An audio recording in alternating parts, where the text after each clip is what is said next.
A Vermont ETV viewer response program follows next.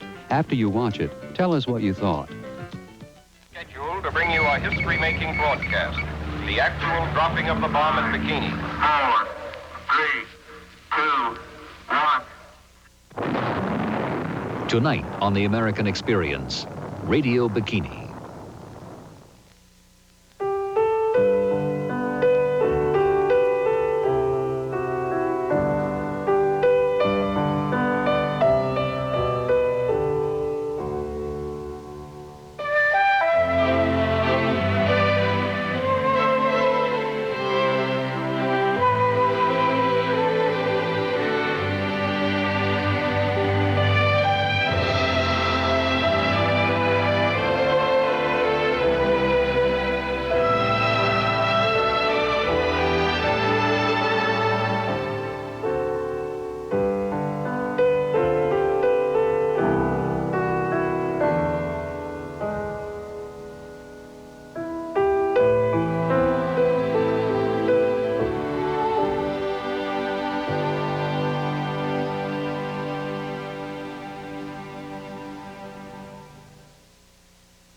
Major funding for this series is provided by the Corporation for Public Broadcasting and by this station and other public television stations nationwide. Corporate funding for the American Experience is provided by Aetna, Insurance and Financial Services. For more than 130 years, a part of the American Experience. Hello, I'm David McCullough. In the summer of 1946, far off in the Pacific Ocean, at a tiny island called Bikini, the Navy was staging one of the most elaborate spectacles of that or any year, the testing of 2 atomic bombs. The Cold War had already begun, less than a year after Hiroshima. 42,000 Navy personnel were involved at Bikini, plus all kinds of spectators, diplomats, scientists, reporters, and congressmen, for whom it seemed the ultimate junket. In the 1940s, the threat of radioactive contamination was still imperfectly understood, and the Bikini bombs exposed more people by far than any atomic weapons tests ever conducted by the United States. Tonight's film, Radio Bikini, was nominated in 1988 for an Academy Award as Best Documentary. Most of the footage has never been seen on television until now. This is a disturbing and powerful film.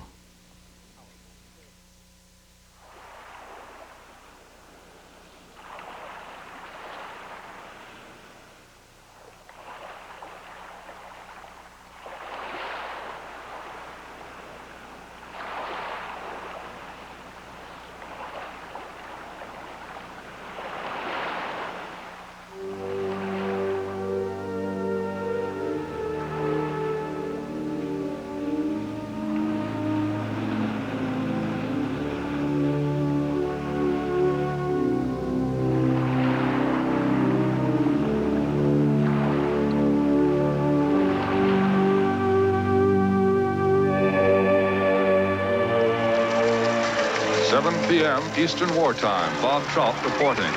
The Japanese have accepted our terms fully. That's the word we've just received from the White House in Washington.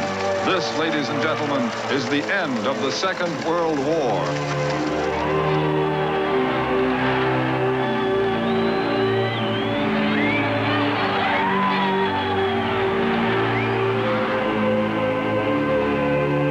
Ladies and gentlemen, the President of the United States. A short time ago, an American airplane dropped one bomb on Hiroshima. That bomb has more power than 20,000 tons of TNT. It is an atomic bomb. It is a harnessing of the basic power of the universe.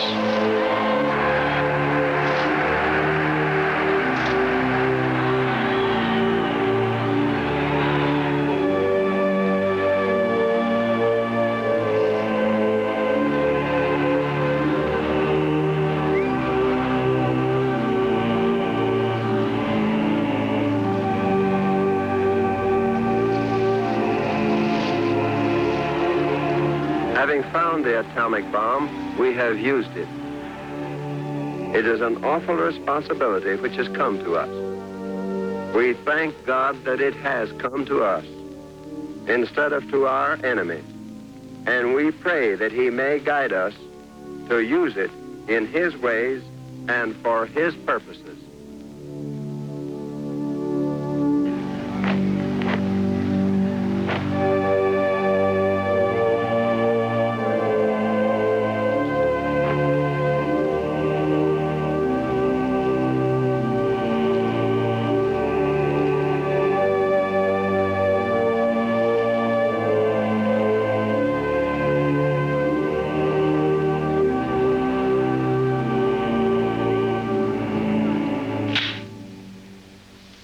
Action. The atom bomb is here. It exists. We must look to the future. Up until now, only 3 have been exploded, and none over the water. It is the duty of the military services to explore the military might of this new weapon. We want to be prepared for any use of atomic energy that may become necessary, whether offensive or defensive.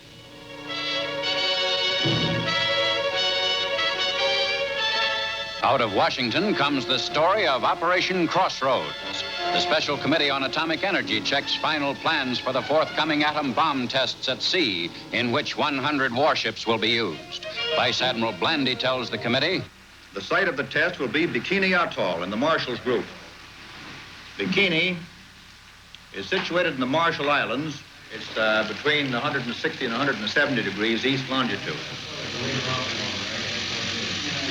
The lagoon is 27 miles long, that is from east to west, and a little more than half of that north to south.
Kalau murkoran pangan game cuan Amerika wang nga ayo ngai la de urin pili chelo par cuan yon lok ana ko mi chabro jagi me wi ba imeron cholo cuan pam na yo dai mai kenal long im eron nan ko an wi ba den kam mane cuan cholo cuan pam men train cuan pam yon pigin ni pa Amerika en bagen ke yorbale. Now then, James, tell them, please, that the United States government now wants to turn this great destructive power into something for the benefit of mankind. And that these experiments here at Bikini are the first step in that direction.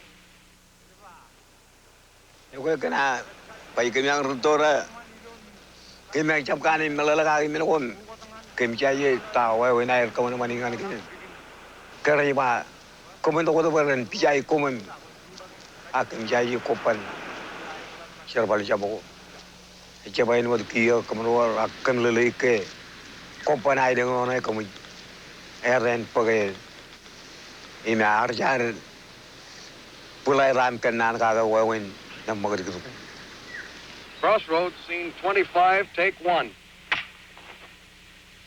Well, now then, James, will you tell them that the United States government now wants to turn this great destructive force into something good for mankind, something good for mankind, something good for mankind. All right, is that all? Okay, got it.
Hoy doi no kemi kiyon waam diriloan. Perion wae jogok juan bromo ikarik lat. Kemilang reni log bula le bium.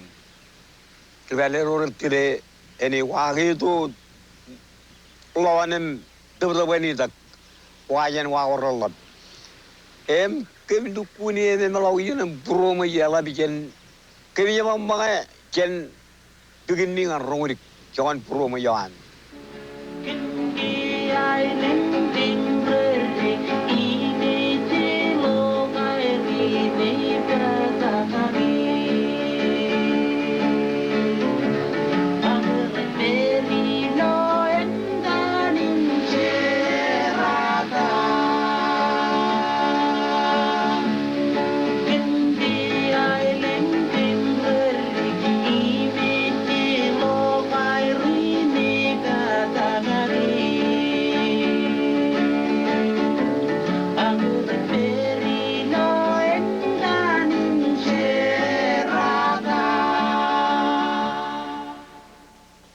Of electrical transcription, we bring you the first in a series of programs reviewing the atom bomb experiments in the Marshall Islands.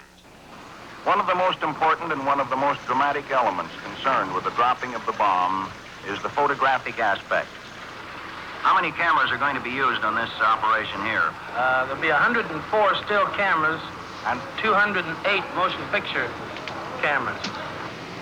Well, some of our statisticians have computed that we're going to make as many pictures in the first several seconds as are made in 11 Hollywood productions.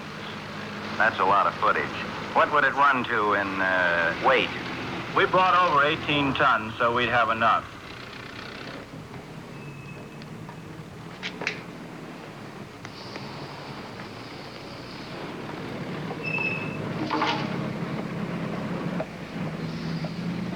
We really and truly didn't know what was coming off because we were told that we were going on a test.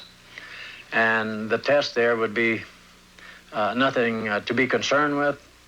Don't bother about anything. There's no restrictions on us. So do as you're told, and there won't be any harm come to anybody.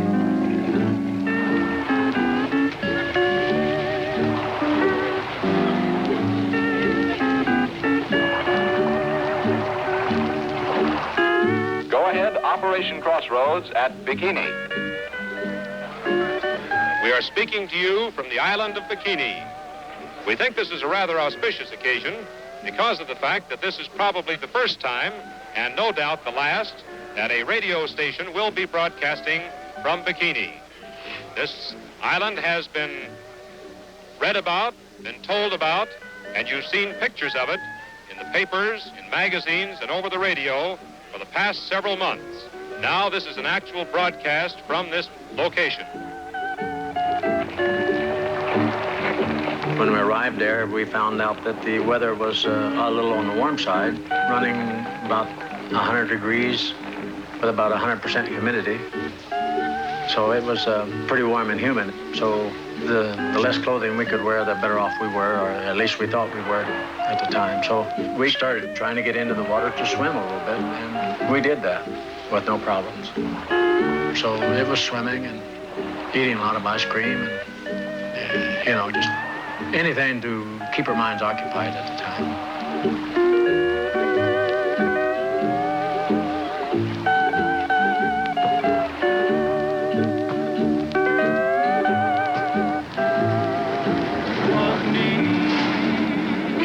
Well, I know it's certainly grand to see some femininity out here because, as they said, 42,000 men and 22 women, the competition is quite great. And one dog I see standing right here. And there, beside a blue lagoon, I kissed you.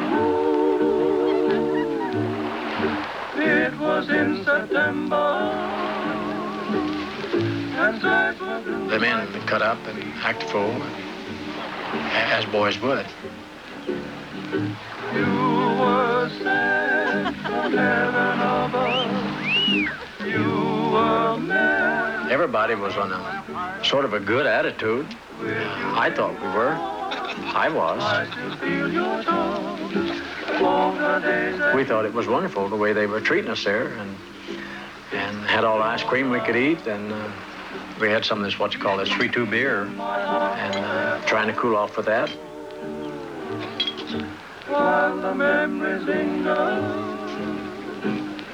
Well, tell me, Fitzgerald, how do you feel about being here?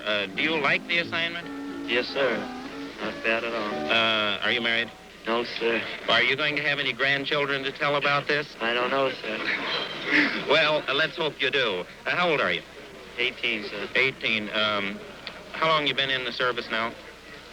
About 4 months. Sir. About 4 months. Well, boy, you're starting out on a real one. Well, thank you very much.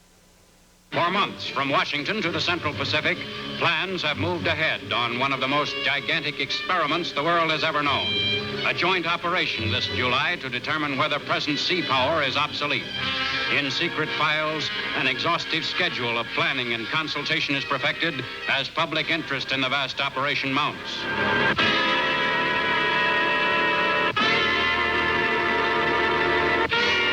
In answer to repeated criticisms of what may be the greatest mass destruction in naval history, Vice Admiral W.H. Blandy says, "It has been said that any reasonably industrialized nation can produce the atom bomb in a few years. I know that you would not want your homes protected by a military machine obsolete and inadequate to meet the dangers of any form of attack." May not feel the power of any through the might of Crossroads, USS Panama, Mexican UN observer singing at church service.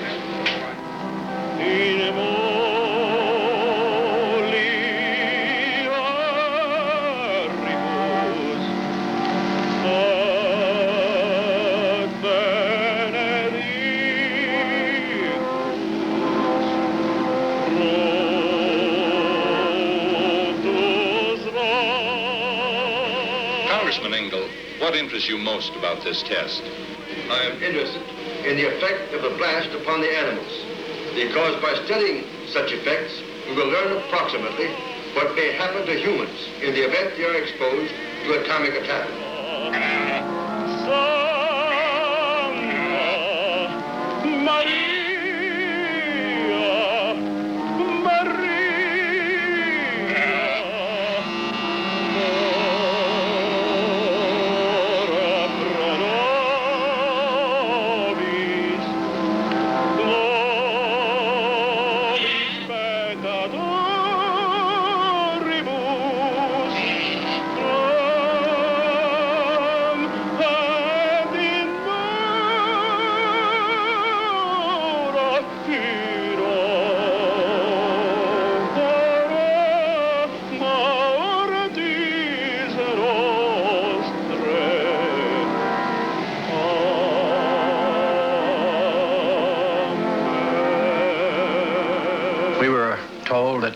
Do as you're ordered and nothing will become of it and nothing will happen to you. And that's exactly what we did. Being a country boy, like the majority of us were, we didn't know of any type of a bomb. We really didn't know it was a type of bomb that they were exploded over there.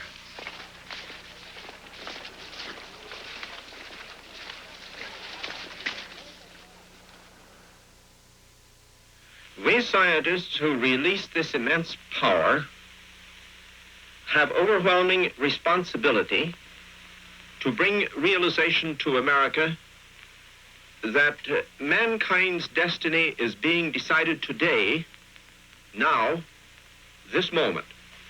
We ask your help in this fateful moment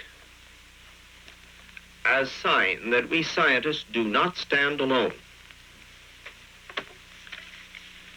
I agree.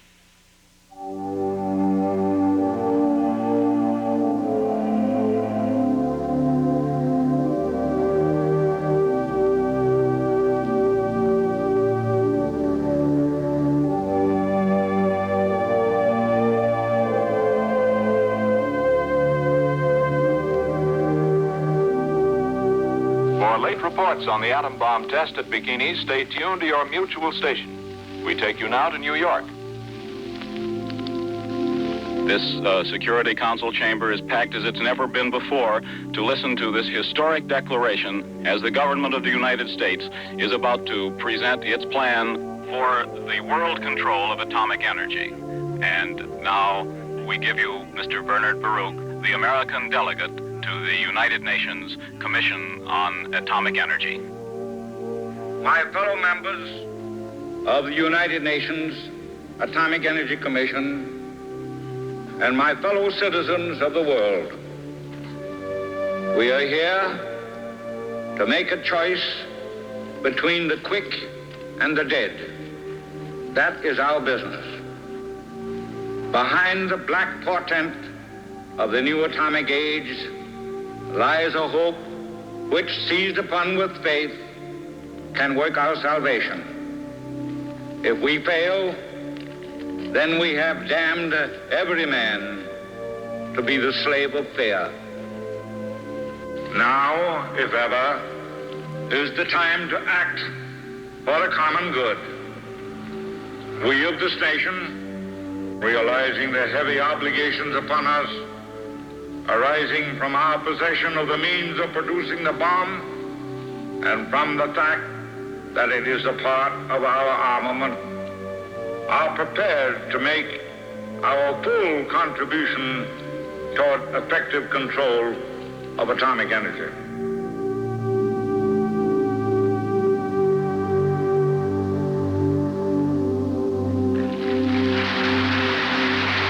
План Баруха и по существу, и по форме не отвечает интересам Объединенных Наций. Существует и другой план в отношении атомной бомбы, предложенный Советским Союзом. В основе этого плана лежит совсем другая установка. Мы, советские люди, не связываем своих расчетов на будущее с использованием атомной бомбы.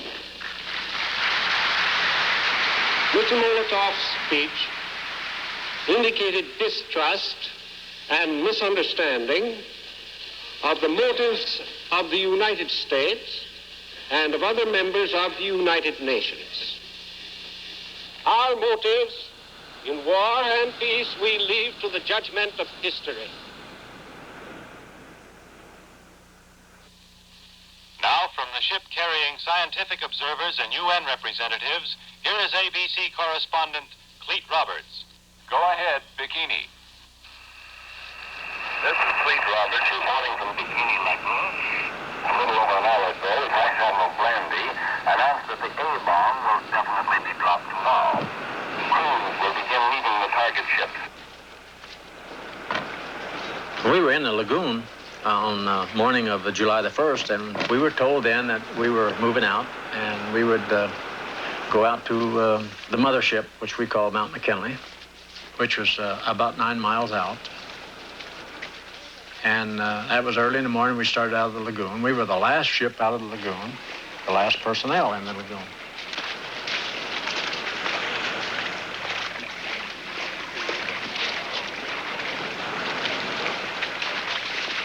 So we wasn't afraid of anything because we knew at the time, or felt at the time, why we were well protected. We had nothing to be afraid of.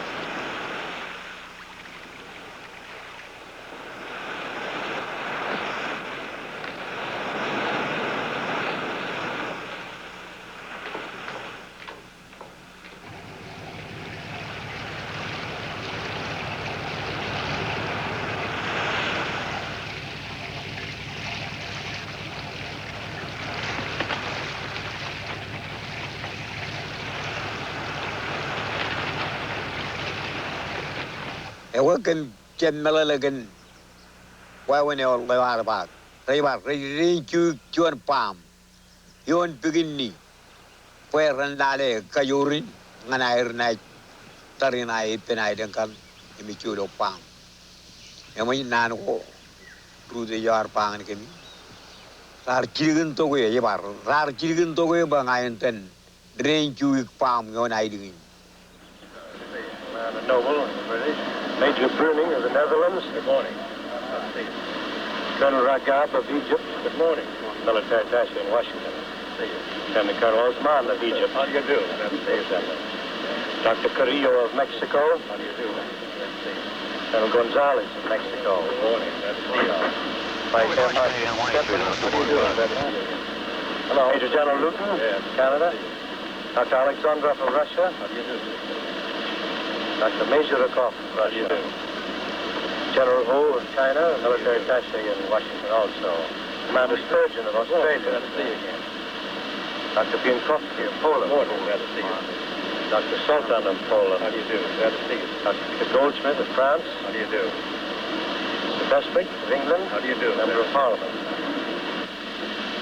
I know that you'll be interested, as I will be, to see these tests tomorrow.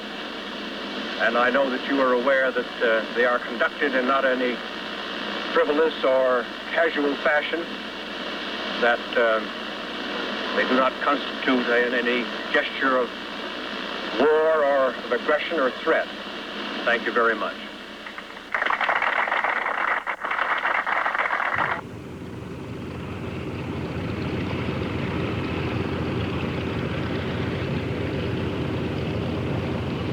Hello, ABC. This is Lee Van Atter reporting from Air Force Atomic Headquarters at Kwajalein.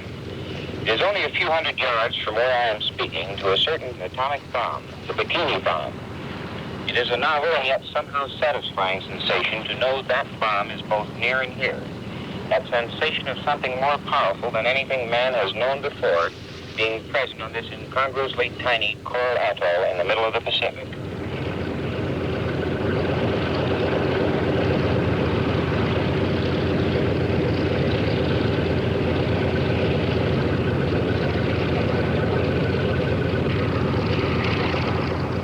Experiment provides experience. Experience fortifies theory.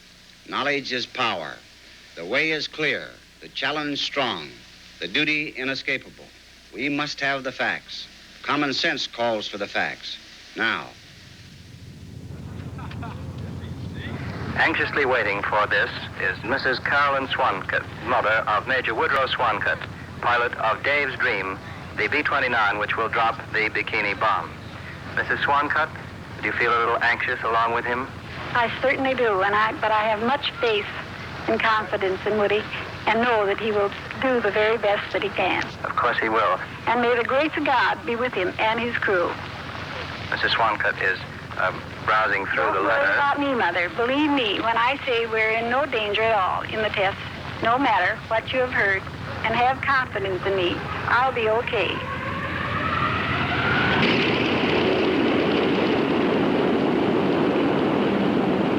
Ladies and gentlemen, today is Able Day, the day that the fourth atomic bomb ever dropped in history is scheduled to explode over a ghost fleet in Bikini Lagoon.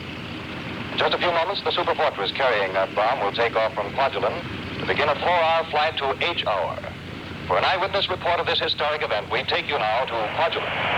This is W.W. Chaplin on a hangar roof overlooking the atom bomb plane runway on Kwajalein Island.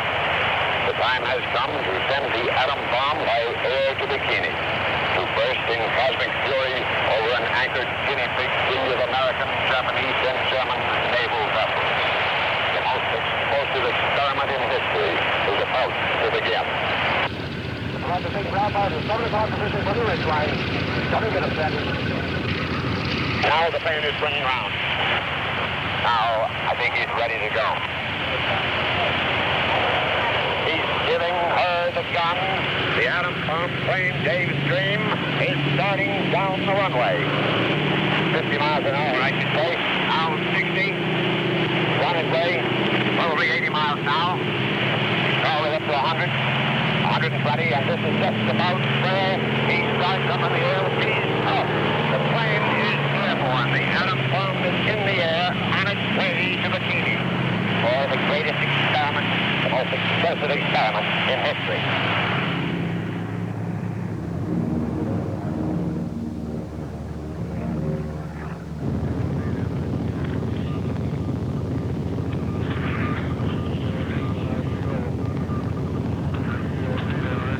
At this time, NBC interrupts its regular program schedule to bring you a history-making broadcast, the actual dropping of the bomb at Bikini.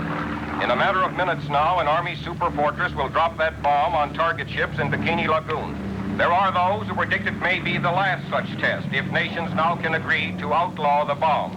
The United Nations Atomic Energy Commission now is analyzing that problem, and the world waits to see whether there can be a compromise between our own plan for controlling atomic energy and that of Soviet Russia.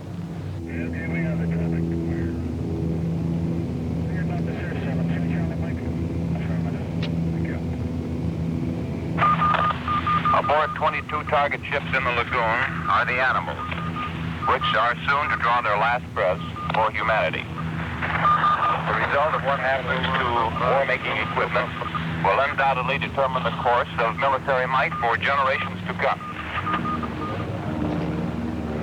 It is now 30 seconds to zero time. Put on goggles or turn away. Do not remove goggles or face burst until 10 seconds after the first light. We're all getting our goggles adjusted now because we expect to hear the signal from the bombardier at any moment. Crossroads, scene 1, take 1, A-day burst, USS Panamint. It's no longer moments, it's a matter of seconds now. Seconds ticking against the backdrop of eternity. The bomb is away and falling.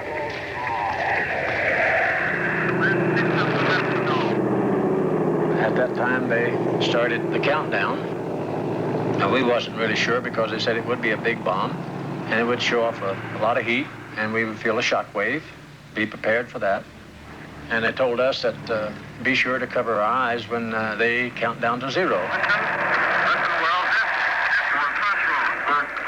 12, 11, 10, 9, all green. 7, 6, 5, 4, 3, 2, 1, 0.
I thought it was great. I thought it was one of the greatest things I've ever seen, and it was, really. Being from the country, of course, I would have never had a chance to see anything like that in my lifetime. Sitting back there, seeing this huge fire rolling up into the skies, it was something that was unbelievable. And anything that everybody there was saying was, ah, look at there, you know.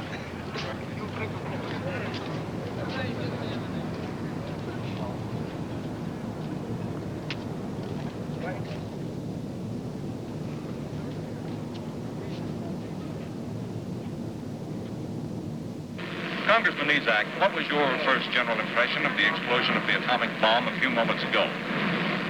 It was one of keen disappointment, I'll say. It looked to me as if the Navy Department was afraid members of Congress would get too close and that they do not consider us expendable. It struck me as the most awe-inspiring and magnificent man-made spectacle I have ever seen in my life. It put me pretty much in mind of the setting sun.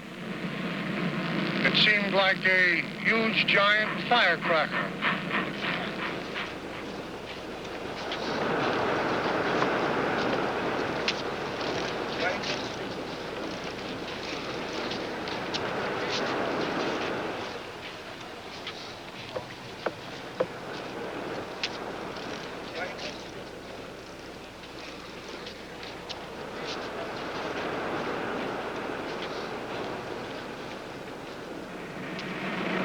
To go from Bikini Atoll back to Brooklyn. What do you think they were doing in Brooklyn at the time the atom bomb exploded? Well, if the Dodgers were playing today, I'm pretty sure they were out to see the bums.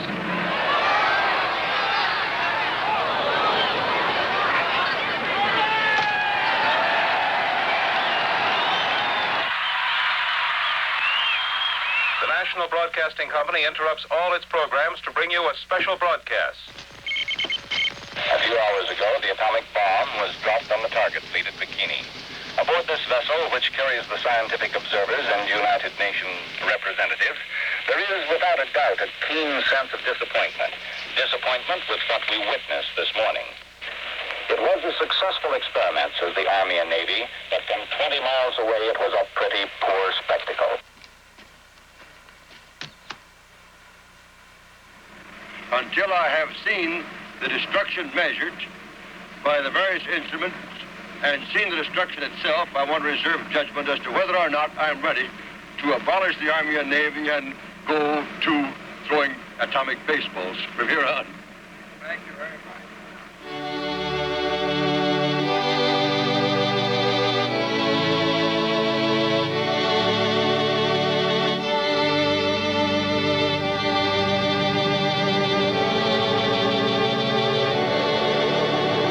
And we got our orders to go to ground zero. And when we went to ground zero, steaming in past the target ships, we saw various sights that went on because some of the target ships were burned real bad. Some of them had holes in them.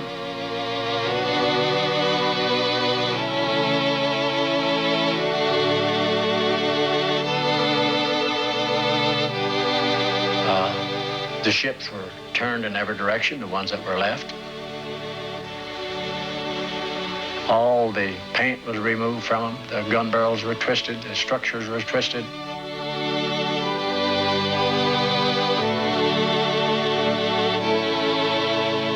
And by standing on the top side, we went, I guess, within yards or so of all the target ships that was in the lagoon.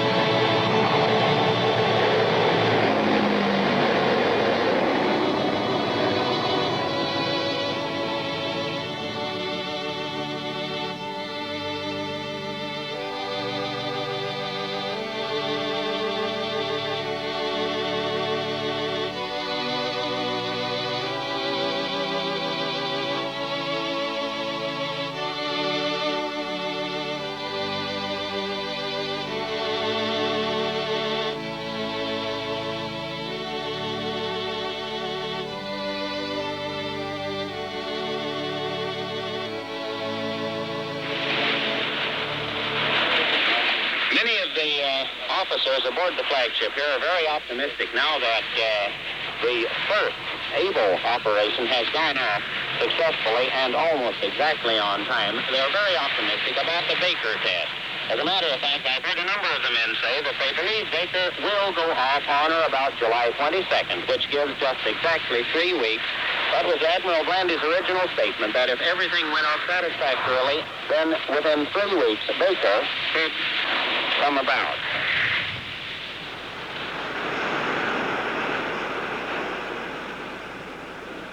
During this whole time, from July the 1st through the 24th, there really wasn't too much restrictions again. So we, by being so hot, we slept on top deck, slept any place we could find.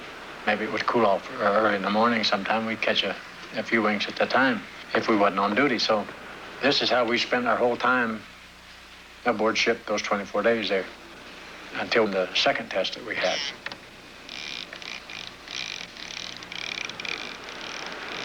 I don't recall during the whole time I was there that any words or along radioactivity have been spoken of to us, the crew members I'm talking about. They may have used the word radioactive up in the higher class, up in the officers, and so I wasn't an officer, so I was an enlisted man, so we were never told about any radioactive exposure or anything that way. In fact, we didn't really know what the word was.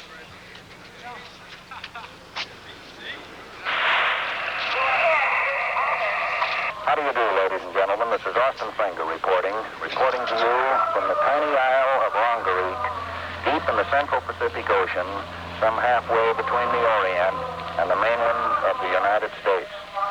Here we are on the tiny isle where the natives of Bikini have been evacuated. They're homesick. They've only been here for a short while, but they're glad to stay, although they don't understand the world of nuclear energy any more than we do, and though they have no way of understanding what the test is all about. Okay, you know, you know, when Pijawaran come in, Pudokin Palmo, oh, you know, Canarium Canan Catalog. Edu Winker Canarium Canan Catalog. Canan ready, I don't know, give by current Jokoman Milo Kim Jai, where we Canarjuron Lodi. Rongerik itself lies some 200 miles almost due north of the main island of Kwajalein. Out here in the peaceful Pacific, where the natives sit in their courtesy and in their friendliness, with their smiles and with their happiness, they aren't sure exactly what the atom bomb means, but at least they admit it.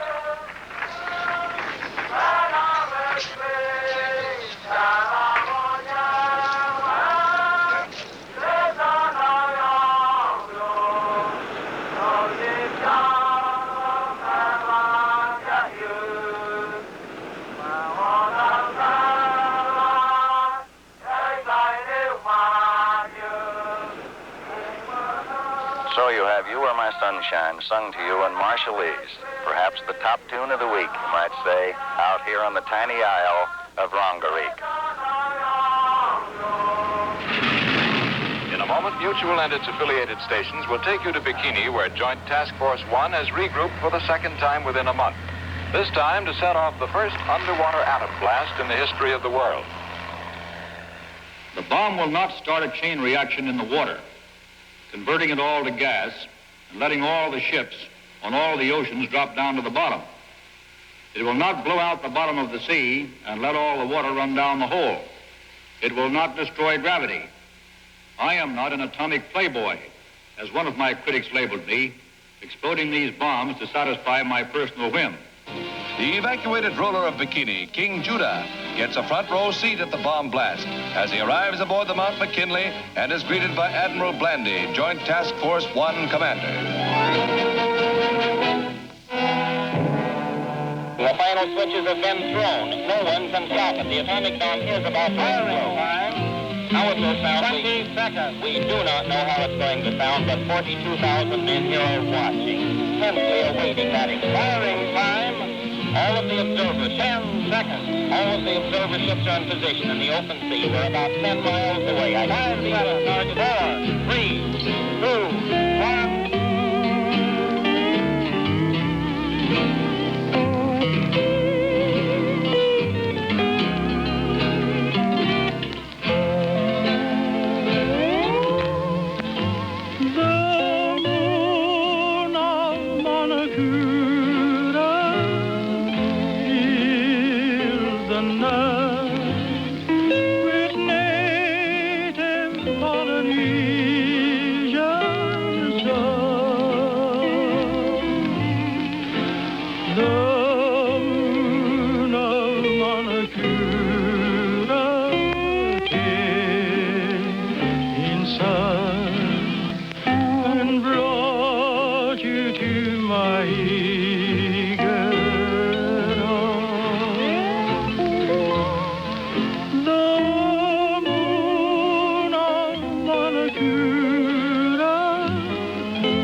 Target array, with the exception of 1, 2, 3, 4, 5 vessels, is completely obliterated by the spray and the mist.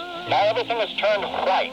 I can see nothing at all of the target vessels. They are all completely obliterated by the radioactive spray that is in the air. And all the time, mushrooming along the very surface of the water that has taken an entirely different shape than the classic design of mushroom which we knew.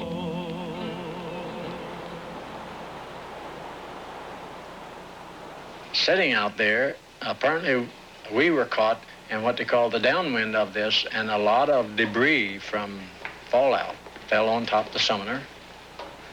I was standing there and got a lot of mist, little grits of sand, little pieces of rock falling around, and they ordered what they call GQ, which is everybody go to the battle stations. We went down, and I had picked up a little rock on the way that fell down, and I picked up a little rock and put it in my pocket. Didn't keep it very long. I guess I just threw it away. But well, again, within 10 hours after this test Baker, we were at ground zero. Scene 36, take 5. Doctor, what are we doing to protect our men at Bikini from possible harm? In contrast to the Japanese, none of our men will enter the area until it is considered radiologically safe. Colonel Stafford Warren will head a staff of eminent radiologists who, with the aid of delicate scientific instruments, will measure the amount of radiant energy that may be present. We are taking every precaution to be certain that no man is injured in any way as a result of this experiment.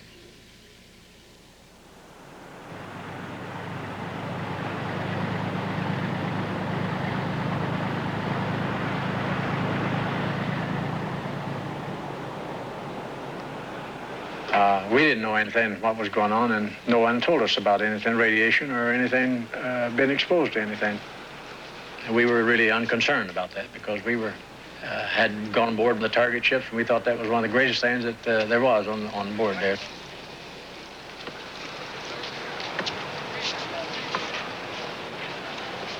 We saw these men coming aboard ship, and they had these Geiger counters with them, and they were walking all over the ship.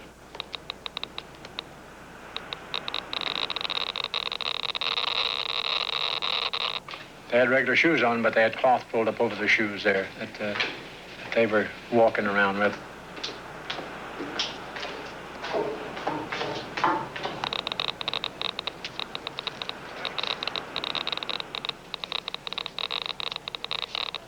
I still had on a pair of shorts and my tennis shoes and I had a little T-shirt on with a sailor hat. And that's all the clothing that I had on me. Scientists have a compelling interest in these new experiments. Each time an atomic bomb explodes, theory is translated into startling reality.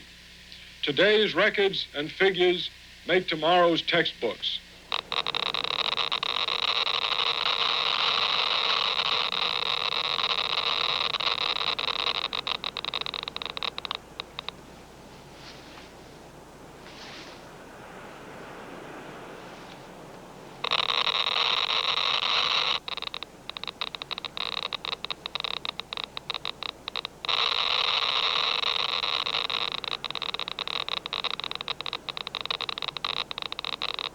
We went swimming in the water.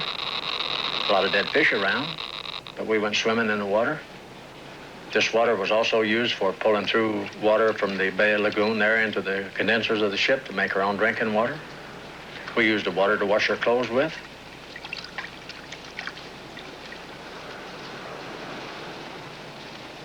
We wasn't worried about it because they continued to tell us to not worry about any of this. It wouldn't harm us, and we wasn't in any danger whatsoever.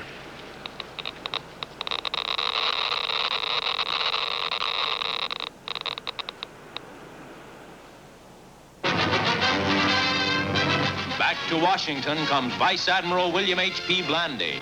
The man who directed the 2 atom bomb tests in Bikini Atoll is here to report. In his first statement to the press, the Admiral sounds a somewhat ominous note. The Bikini tests, especially the second test, which involved the explosion of an atomic bomb underwater, have proven that this bomb, as used in naval warfare, would be not only the most powerful, but the most insidious weapon ever used in history. I sincerely trust that a plan which is at the same time practical and acceptable to all nations can be devised to outlaw it. But if this is not done, at least Crossroads will have given the United States information to make it better prepared than any other nation on earth for this type of warfare.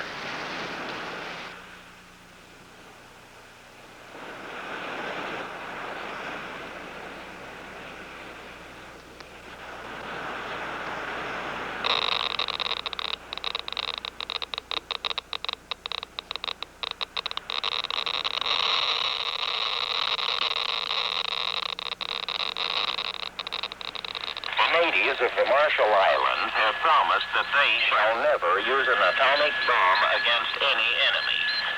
They have further expressed their willingness and desire to join any world organization to outlaw the use of the atomic bomb in possible future warfare. These are a simple, honest, religious people, peace-loving and not too wise in the ways of our civilized world.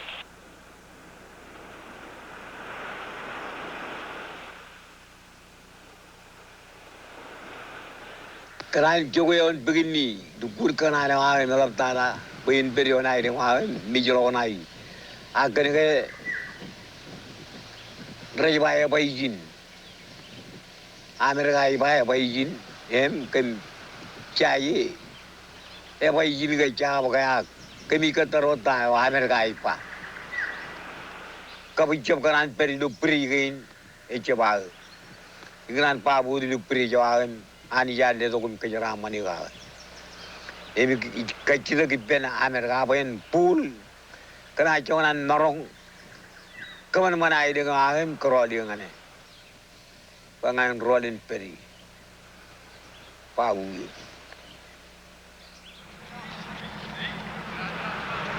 While we were on the way back to Pearl Harbor, why I was mostly taking bed rest at the time. And when I got to Pearl Harbor, they had then transferred me to the hospital there, where many tests were performed on me. The summoner left and went on another tour, and of course I remained in the hospital. In 1947, well, they gave me a medical discharge and sent me home.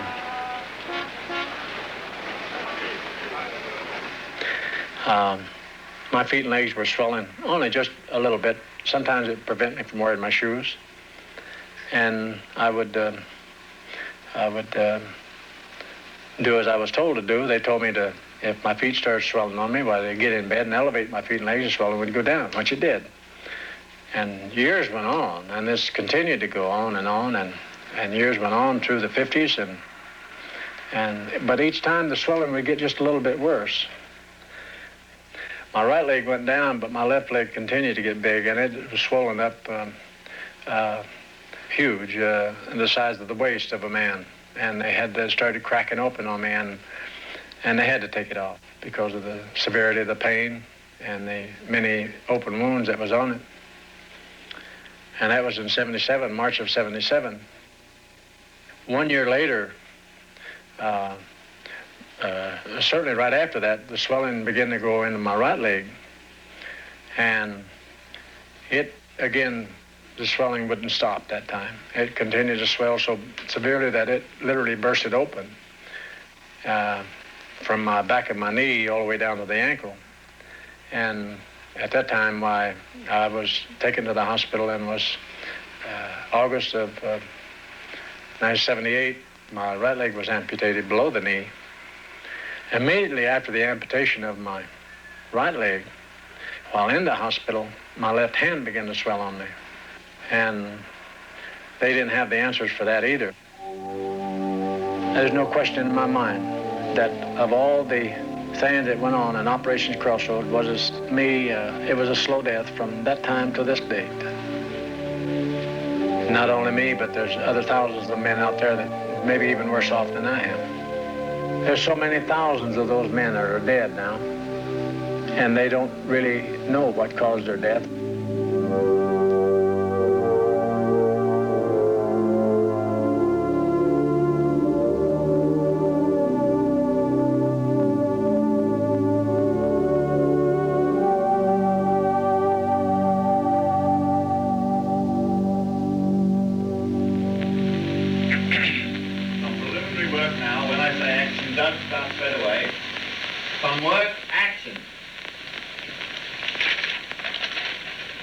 The search of science for the absolute weapon has reached fruition in this country.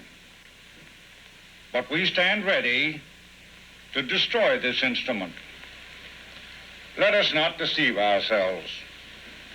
We must select world peace or world destruction.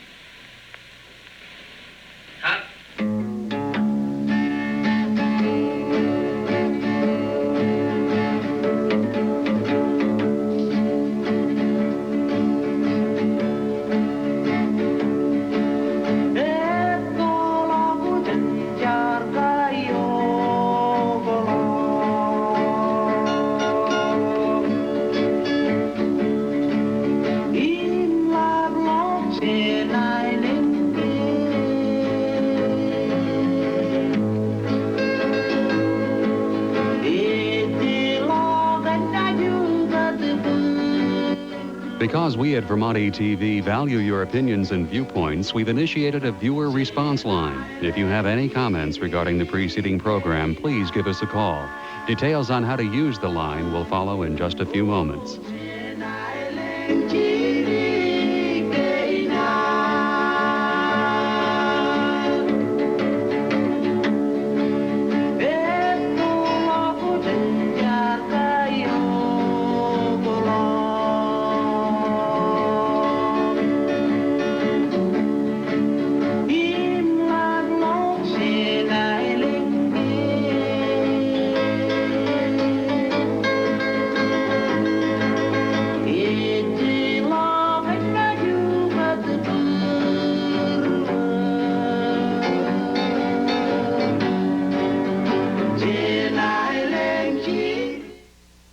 Major funding for this series is provided by the Corporation for Public Broadcasting and by this station and other public television stations nationwide.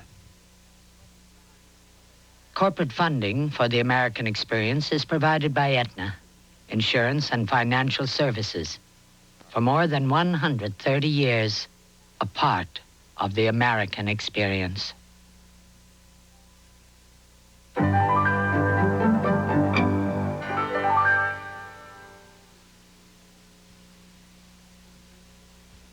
For a transcript of this program, please send $5 to The American Experience, Box 322, Boston, Massachusetts, 02134.